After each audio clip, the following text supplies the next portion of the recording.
Alright, so here's my hunter run for this week's Master Challenge for Crota's End, which is on the Ear Ute encounter. Unlike my first video that I put up for Warlock, if you want you can go check that out. I ran a support Warlock build using Cenotaph and Well of Radiance. Although I would suggest if you already have more than 2 Warlocks, if you're on Cenotaph with Divinity, you can just run Stormcaller, give everybody Arc Souls, and benefit from Monochromatic Maestro. But this is my Hunter run, so this is just basically a pure damage slash DPS build. This is a double loadout build, like I did for my Warlock and like I did for my Titan. I completed the challenge first on Titan this week, but I just haven't put together the build overview for it yet, but it will be coming soon, so you could look forward to that. I ran pretty much the same, it's basically the same principle setup on Titan. But anyways, I'll go over my arc loadouts here for Hunter. So the aspects, the super abilities, all that stays the same between my 2 loadouts. The only difference between the 2 loadouts is one of them is meant for farming ammo and armor charge. So using like a finisher mod, just so that I can hang on to armor charge indefinitely, and then that way when it's time to do damage, ideally when I'm like finishing a wizard, then I will swap my loadout to triple arc weapon surges and just all around buffs to my weapons like reloaders, dexterity, and targeting and unflinching. All that will just help your DPS, because you're going to be landing more shots, reloading faster, etc. And I also switched, this is my second loadout, I actually switched from Gamblers to Marksman. For my first loadout, I used Gambler's Dodge, just so that I can run around and get combination blow going and play into that gameplay loop, so that I can just quickly make some orbs of power from heavy-handed, and get that resilience while I'm dodging, getting my melee back. So it's going to help me stay alive and just produce a lot of orbs quickly. You do have to be careful doing that, because I would not suggest running around punching stuff until most of the knights are dead. But once most of the knights are dead, there's a lot of acolytes that you can just go up and farm some orbs off of. So other than that, obviously Lethal Current, Flow State, Spark of Magnitude, Spark of Shock, so my pulse grenades will last longer and do more ticks of damage. And I will be using my pulse grenades on Ear Ute, especially because in this run, we had 2 Gathering Storm Hunters, so we coordinated to who was going to cast first super, who was going to cast second. And I was casting second, so first I would throw my pulse grenade just to get some jolt on there, and then after I see that my fellow hunters Gathering Storm has ran out, then I will cast mine. The other 2 fragments that I'm using here, Resistance just for survivability, because this is master content. You are 20 power level under the enemies. It is very easy to die if you're not on 100 resilience with Arc Resist and Concussive Dampener, and even Spark of Resistance. So, I mean, this is definitely going to help out. Spark of Feedback is more just to play into the whole punch dodge gameplay loop of Arc Strider. It's not for anything in particular as far as boss damage, as far as Spark of Feedback goes, but it does give me that plus 10 resilience as well, which is kind of nice, because that allows me to have tier 10 mobility and tier 10 resilience on both my loadouts, which is basically going to give me 2 marksman's dodges during damage phase, potentially. Like, at least for the first damage phase, I'm pretty sure I'm able to get 2 dodges off with 100 mobility, which is nice, because that's 2 free reloads. So yeah, that's the setup for the subclass. And then so for loadout A, oh, and the weapons are also staying the same for both loadouts. So I'm using Wishender to scout. Um, it's just generally nice to be able um, to be a team player, no matter what your role is. If you're like Curious T Crash Titan or Hunter, Blade Barrage, Star Eater Scales, Gathering Storm, like I know that the focus is really on raw damage output, but you could still be a team player by doing something simple like putting on Wishender and offering to scout the towers for wizards. And you can make those call outs for your teammates. You don't really need anything else, anyways. Like, if you really wanted to min max your damage output and be on the top of the leaderboard, not that there is a leaderboard if you're completing the Ear Ute encounter, you only get a leaderboard for Crota. Otherwise, unless you wipe, of course, but who cares? If you wiped, you failed. Doesn't matter who did the most damage on the wipe screen, really. But if you really did want to do the most damage possible, then run something like Wither Horde or Izanagi's Burden, and then you can, get a Wither Horde shot off or an Izanagi, and then just go pure Storm Chaser, which is my heavy of choice here. Same thing for Titan. Thunderlord and Storm Chaser are pretty much your two best, most consistent arc weapons to use. Because arc is surging this week for master level content, which includes Master Crota. As you can see here, we got arc and strand surge. So, I mean, Arc is just the no-brainer for Hunter because your Gathering Storm Super is going to do 25% more damage. And then if you use Arc Weapons and you use Monochromatic Maestro on your Seasonal Artifact, this is going to give you more ability damage and more Arc Weapon damage. It's like an additional 10 or 15% on top of any other surges that you have and perks and all that. So my Storm Chaser with Firing Line and Rapid Hit is just super snappy fast reloads. Firing Line is 20% more damage all the time on precision damage, and which is, we have a Divinity on Ear Ute, which is just the kind of the go-to strategy on Ear Ute. She's the dodgy wizard. It's just better to get a div bubble up on her and everybody do precision damage. You can use Legend of Acarius, but it's really kind of RNG unless you're like a full team that's being tactical about it and making sure that your Ute comes to the right place for damage phase. But obviously, if she's like, 20 feet off the ledge, up in the air, or she's at long range, which does happen, Legend of Acarius is not going to do you any good because you're not going to be able to go up and punch her and proc Trench Barrel, nor is she going to be close enough for you to do the maximum damage at close range with Legend of Acarius. But I mean, if you can get her right up on you in the well, and you got Legend of Acarius, then yeah, Legend of Acarius is probably going to do the most damage out of anything, really. And I know there's a lot of posts out there where people are saying run Sleeper or Briars, but the reality is they're solar, so they're doing 25% less damage than arc weapons and strand weapons. So even though like Briar's Contempt with Surrounded is like almost 50% more damage compared to 20% on Storm Chaser, by the time you add the surges, like it's pretty much the same thing.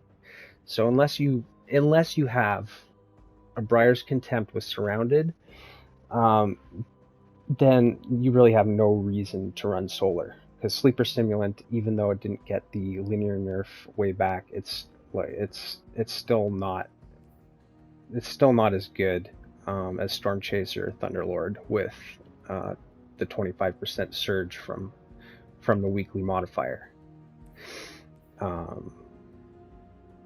So yeah, so my weapons here, Wishender for scouting, and just for shooting the knights while we're messing around on the balcony, passing the chalice around, waiting for the wizards to spawn. I'm not going to go into the cheeses here, grabbing the chalice before damage phase, not shooting the shriekers so that you can keep the barriers locked up, imprisoned, without letting them out. I explained that in my warlock video, but yeah, basically we're hanging around on the balcony a lot, and Wish Ender is going to be helpful from that range because I can shoot all the marked targets that the Cenotaph Warlock is shooting. And I got Kinetic Siphon on as well so that I can just make some orbs, make sure that I get my Feast of Light ×4, make sure I charge my super up enough. And obviously, like I said, Combination Blow is going to help out with that as well, just with heavy-handed to make orbs, right? The Solar Fusion Rifle I'm running here is for killing wizards.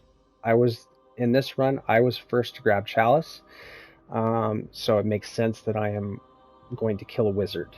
And ideally, even though I'm scouting, I want to get into the wizard room as fast as possible so that I can get drained of light.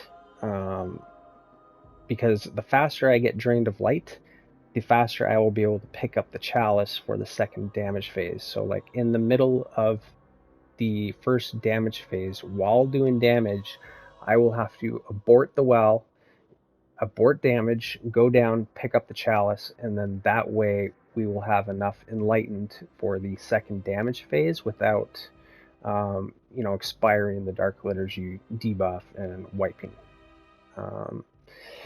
So Royal Executioner with Reservoir Burst is just going to help me melt down the Solar Shield off the wizard that much faster and kill her. But I mean, really, we don't have match game shields, so if you wanted to, you can probably run an Arc Fusion and be just as effective, most likely. So it doesn't really matter there. Then as far as the mods that I'm using here, Heavy Ammo Finder and Ammo Scout, just, that's just going to help out with producing more heavy bricks, even though we have a Cenotaph Warlock. If I produce an Ammo Finder brick, then I will also produce it for my fire team. Kinetic Siphon, like I said, just to make more orbs. Heavy-handed, like I said, make more orbs. Orbs are super, super important for, getting your full stack of armor charge. You want to have 3 armor charge before you go into damage. You want to have your super full. The orbs are going to pump up your super. And you want to have Feast of Light ×4 to do the maximum amount of damage with Star Eater scales. Impact Induction and Focusing Strike Impact Induction is good because when I'm going around doing my punch dodge thing, I'm going to be getting a lot of grenade energy from Impact Induction, which is just good in general. Focusing Strike is just going to help me get my dodge back. But if you wanted to, you could swap this out for maybe like Kinetic Loader. I think I had Kinetic Loader on just to make Wish Ender reload faster, but I didn't have enough energy, so I just used a whatever mod here, which is Focusing Strike. Then I'm running Concussive and Arc Resist with Arc Reserves, just so I can have... It is a pretty long damage phase. For at least the first damage phase, it's like 45 seconds or something, so maxing out your reserves you potentially will use up all of your reserves in one single phase. So run 1 copy of reserves there. It helps at least to rally to the flag, and then if you wanted to, you could switch this out for like another Arc Resist or Solar or Melee. And then Arc Scav, Innervation, Recuperation. It's an Arc build, so just generally speaking, it doesn't really have as much access to health regen outside of Combination Blow. So yeah, this is just for general survivability and just getting as much ammo as I can with Arc Scav from all those bricks. Then Powerful Attraction to scoop up orbs easier, more grenade energy from Bomber, and Healthy Finisher is the most important mod for this setup loadout, for loadout A. You need to have 1 yellow mod on here somewhere, whether it's a kickstart or a finisher. It's just the finisher is the most effective because if I do need to finish something, I will get healing, which is a nice bonus, but it only consumes 1 stack of armor charge. So you don't have to stress out about losing all of your armor charge by doing a finisher or by using an ability on a kickstart mod, because the idea is that you need to hang on to your armor charge, right? It's just your armor charge, if it doesn't have a function like this here, then picking up orbs will not give you armor charge. You will just not get armor charge if you have no reason for armor charge. So this is the reason right here, right? It allows you to get armor charge. Then when I swap to my damage loadout here, as you can see, weapons are the same. Now I'm basically just switching all the other stuff that was meant for survivability, add clear, setup, and just focusing everything into my weapon, right? So arc targeting, that's faster ADS for Storm Chaser, better target acquisition, so better aim assist, dexterity, so I pull out my Storm Chaser that much faster. And that also includes, like, after you cast your super, it's you're pulling your heavy weapon back out after casting your super, technically. And then arc reloader, because I will be reloading. So on top of rapid hit, on top of marksman's dodge, you know, like, I'm gonna have super snappy reloads. It's almost gonna be like irrelevant as far as reload goes. Unflinching, even though there's a div cage up on the boss, unflinching aim, you keep in mind, even though you're going to be in a well, and even though there's a div bubble, you're going to be surrounded by enemies in the well with you, knights, acolytes, everything's going to be hitting you, punching you. You will flinch all over the place. So having unflinching, it definitely helps. I notice a big difference. Then, like I said, triple arc weapon surge mods here for 22% more damage. And with time dilation here, so I replaced healthy finisher with time dilation. That way, now my armor charge is active because I have decay and surge mods. So my 3 stacks that I will have got from loadout A will now be decaying, and I'll have 45 seconds because time dilation gives me 15 seconds per armor charge. So 45 seconds of 22% more damage. And, you know, if I pick up another orb during damage phase, which is extremely likely with warlocks popping their wells and people popping their supers, yeah, you're gonna have armor charge for pretty much the whole time. So I mean, technically you could get away with doing this encounter without 2 loadouts. You could just do 1 loadout if you really wanted to. It just means your survivability might be a little bit less during the setup phase. And you might not get as much ammo because you're going to be sacrificing the scavenger mod. But you technically could do this with just 1 loadout. It's just, why not take advantage of the loadout system? And like I pointed out with the warlock video, I saved these 2 grayed out slots at the top of my loadouts for all characters, specifically for the activity that I'm going to be entering. So I just overwrite these loadouts with whatever loadout I'm going to use in that encounter or in that raid or mission or whatever. So for like dungeon bosses and raid bosses, I've just gotten in the habit of having 2 loadouts.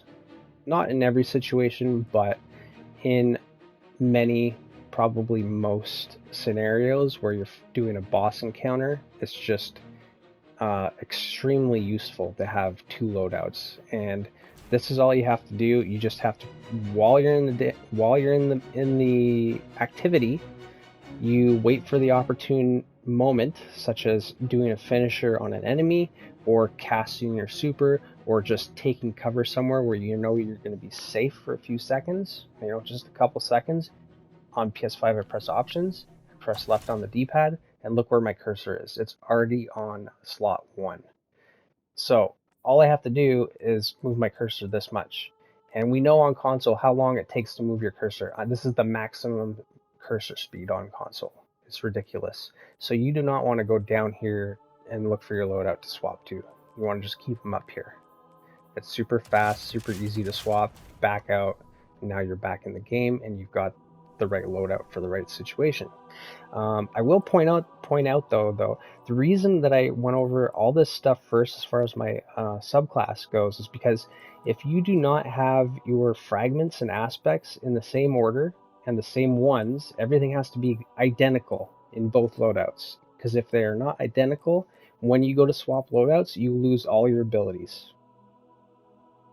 All of it. You'll lose your super, your grenade, your dodge, your melee, everything. So this is super important. So when I go to set up my two loadouts at the start, I just do a copy paste basically. And then I just switch the mods and overwrite. That way I know that everything as far as the subclass goes is the same.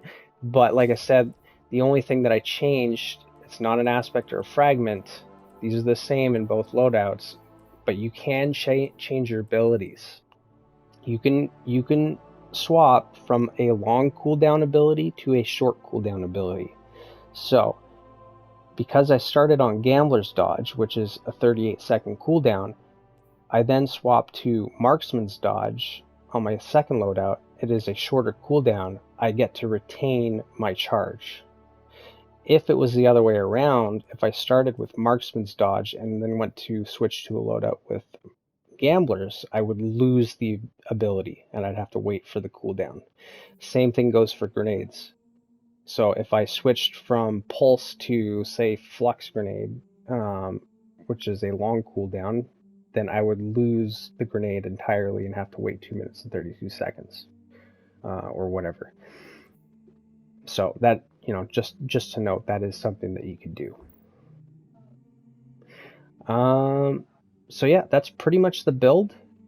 And as far as the loot I got, this was my final run for this week to get my third adept weapon of the week. I got a Word of Crota with subsistence and precision instrument. So fortunately, I still have not received, out of the 3 weeks that we've had of Master Crota's End, that is a total of 9 adept raid weapons. That is the most amount of adept raid weapons that you can get just from doing challenges. You can go to Master Crota Spoils Table and buy adept weapons. But these are the 9 essentially free adept weapons that you get for doing the Master Challenge each week, up to 3 times. That is the most you can do. And I haven't got a good roll on anything, unfortunately.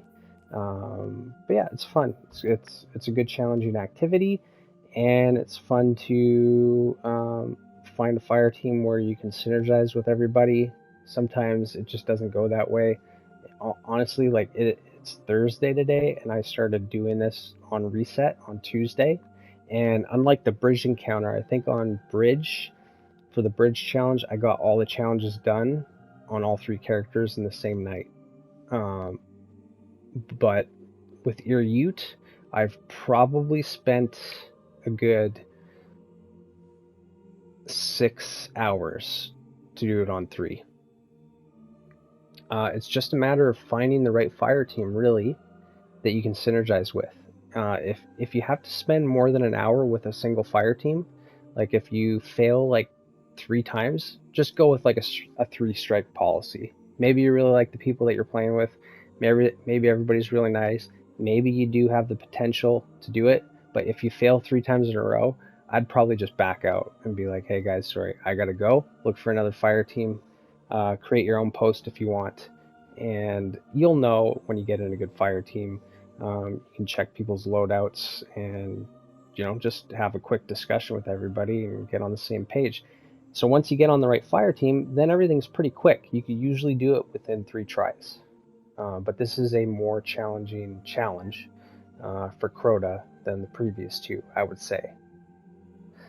So hopefully this video helps you out. At least as far as the loadout goes, I will post dim links to both loadouts like I did for Warlock, and I'll try and get the Titan video up tomorrow. Like I said, I already did Titan on Tuesday, but just haven't had time to discuss the build yet. And Hunter's fresh because I literally just finished it, so it was easy for me to make commentary. If I don't do it the same day, then I kind of like forget what my train of thought was or whatever. I have to kind of revisit my build. So I will do it though. Anyways, watch the gameplay. If you enjoy, let me know. Leave a comment. And I will be doing a similar video like this, not just for Titan, like I said, but something for Lightblade, for farming Lightblade this week for the loaded question, the Adept variant of that, and as well as this week's Ascendant Alloy farm, whatever I think is the best mission to do it, which is probably going to be the Arrival for the Witch Queen, because Downfall for Lightfall is a longer mission, plain and simple. And then you got the Sparrow section at the end if you're going to LFG it. And there's often a few wipes just in the Sparrow section at the very end, but the Arrival is pretty quick, being the first mission of Witch Queen. And then other than that, I think I might do a video for farming Artifice Armor and Duality. I don't know if I'll get around to doing all three characters. I'm not sure if I'm going to do it on Galron or Keitel, but I do intend on doing a bit of Artifice Armor farming. And also, if you haven't got those good Storm Chasers, I've ran into a lot of fire teams today where there might only be like 2 out of 6 of us that have Storm Chaser, right? And people that have a good Storm Chaser with firing line are going to be choosing that over Thunderlord, in my experience. I'm usually at the top of the damage list if everybody else is using Thunderlord and I'm on Storm Chaser, regardless of being on Star Eaters or Curus T-Crash. It doesn't matter. I'm telling you, Storm Chaser is still, it's just better than Thunderlord. Marginally. It's not a huge difference, but it is better. And it frees up your exotic slot to use something else like Witherhoard or Wishender or Arbalist, or you know what I mean. So yeah, Duality is available to farm this week. Master, Artifice Armor, you potentially get a good Storm Chaser. So I'll leave you to it. See you in the next one.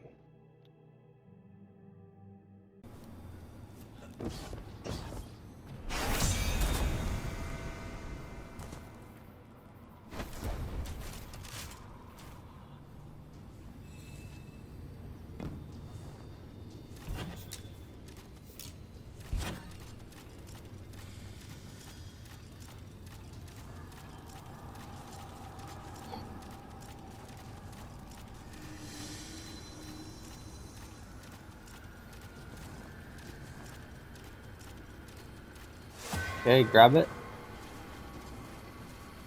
Templar, grab it. Is everybody rallied, or? Okay.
Okay, wizards.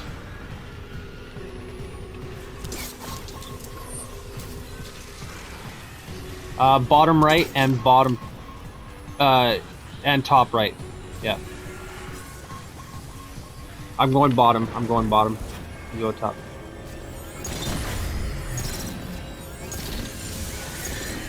Not yet.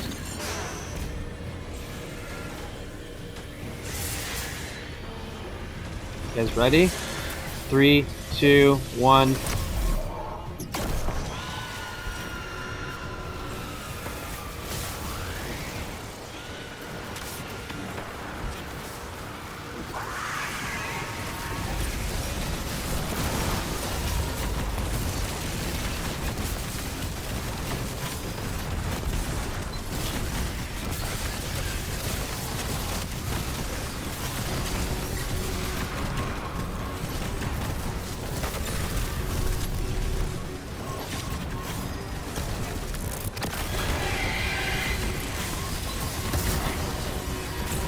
Oh shit, I forgot to go.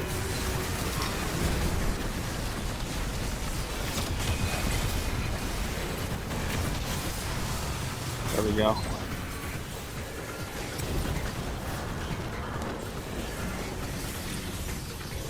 I'm going to the top with the chalice. I'm at 3/4.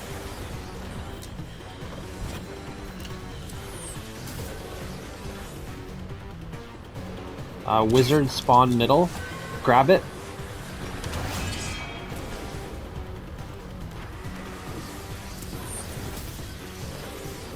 Wizard spawn left.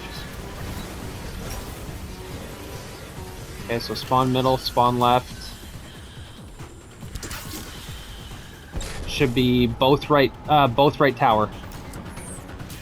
Yep. Okay, I got bottom right again.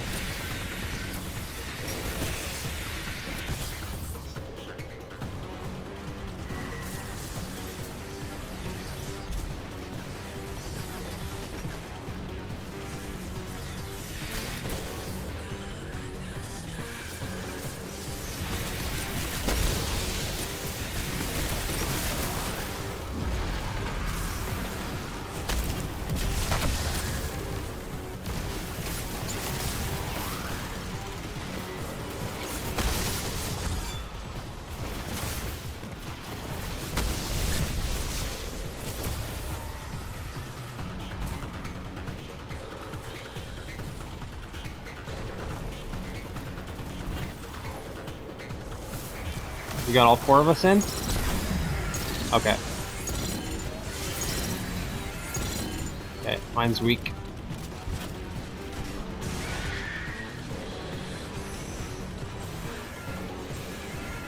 Okay, we got a kill.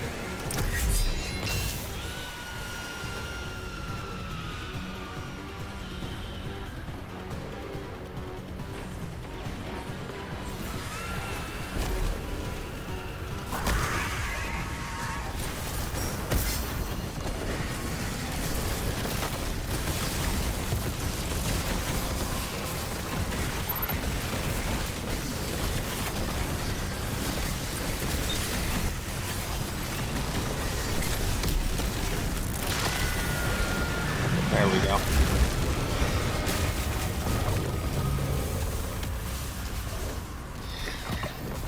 GG's, guys.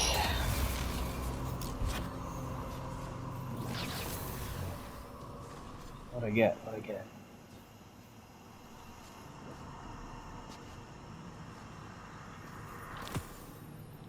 Word of Crota.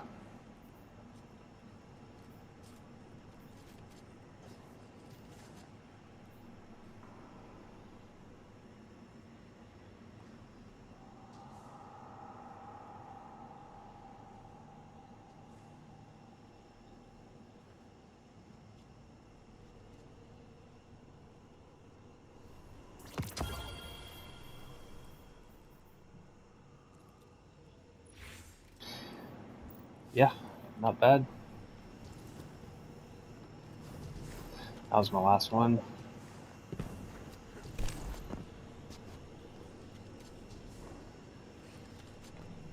All right, y'all have a good night.